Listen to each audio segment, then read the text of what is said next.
কল্যাণ চৌবে হেরেছে, তিনবার হেরেছে, হ্যাট্রিক করেছে।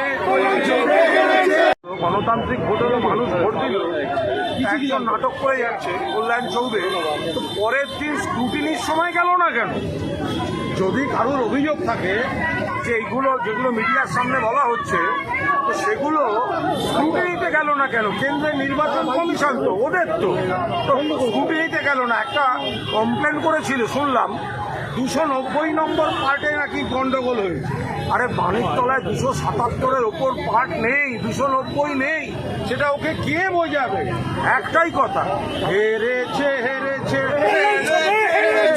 কল্যাণ চৌবে